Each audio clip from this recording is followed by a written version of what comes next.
You know that feeling when you scroll through a dozen scooter listings, each one promising lightweight, compact, travel-ready, and then you finally decide to order, only to have the thing arrive and feel like you're lugging around a piece of furniture? I've been there, and that hesitation is exactly why I'm doing this deep dive. The Pride Mobility GoGo Elite Traveler is one of those three-wheel models that looks slick on the product page, but the real question is whether it actually lives up to the promise when you need it for grocery runs, airport hops, or just getting from the bedroom to the living room. Link is in the description if you want to check the product details on Amazon. First off, let's talk about the kind of person who would even consider a personal mobility scooter.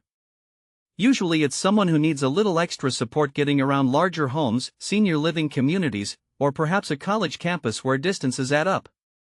It could also be a caregiver looking for a reliable tool to help a loved one stay independent. If you're in that bracket, the GoGo Elite Traveler is trying to sell itself as a travel-friendly option, and that claim deserves a closer look. One of the biggest worries people have is the size and weight of the scooter when it comes time to store it or load it into a car. The GoGo's design is intentionally narrow, about 17 inches wide, and the frame folds down into a fairly compact rectangle.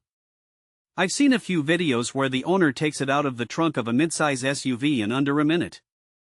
For someone who lives in an apartment and only has a small closet, that quick disassembly can be a lifesaver. It also means you're less likely to have to pay extra for a roof rack or a larger vehicle just to accommodate the scooter. Battery life is another hot topic. The 12Ah battery promises enough juice for a full day of moderate use, but that's a vague statement until you put it to the test. In my own experience with similar 12Ah packs, you can expect roughly 10 to 12 miles of steady cruising on level ground before the charge drops noticeably. If you're planning to use this for a weekend trip where you'll be stopping at a few attractions, that range is usually sufficient, especially if you have the ability to plug it in at a hotel. However, if you live in a hilly suburb and plan to tackle steep inclines daily, you'll probably see the range shrink faster than advertised. The scooter's efficient battery system does help keep the charge steady, but there's no magic that makes a 12Ah pack go the distance of a 20Ah one. Now, durability.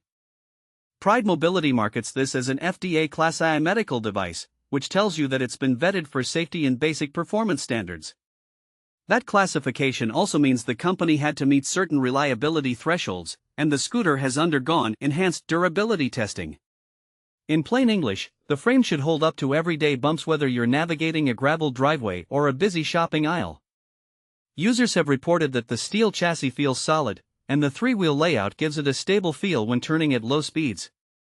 That stability is a real benefit if the rider is new to scooters and might oversteer on tight corners. But the three-wheel design isn't without trade-offs. While it does a great job on smooth indoor surfaces, it can feel a little jittery on uneven pavement. The single front wheel takes most of the steering load, and when you hit a pothole or a curb, the scooter can bounce more noticeably than a four-wheel counterpart. If you're planning to use it on city streets with unpredictable surfaces, you might want to consider a model with two front wheels for a smoother ride.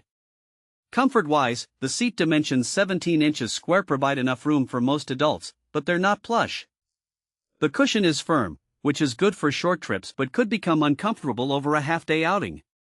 The adjustable armrests help, but there's no lumbar support. For users who need to sit for extended periods, you might have to add a custom pad or look for a higher-end scooter with more ergonomic seating. Let's get into who should actually buy this scooter. If you're a senior who lives in a two-story home, wants a device that can be tucked into a closet, and primarily travels short distances on mostly flat terrain, the GoGo Elite Traveler hits most of the marks. Its 300-pound weight capacity also accommodates a fairly wide range of body types, which is a plus if you're buying for a spouse or a caregiver who might need to sit with you. The customizable and stylish design isn't just about looks. The blue finish and optional accessories let you personalize the scooter to match your personality, which can be a morale booster for someone who might feel self-conscious about using a mobility aid. On the flip side, if you need a scooter that can handle long, rugged outings, think multi-day hikes, uneven rural roads, or a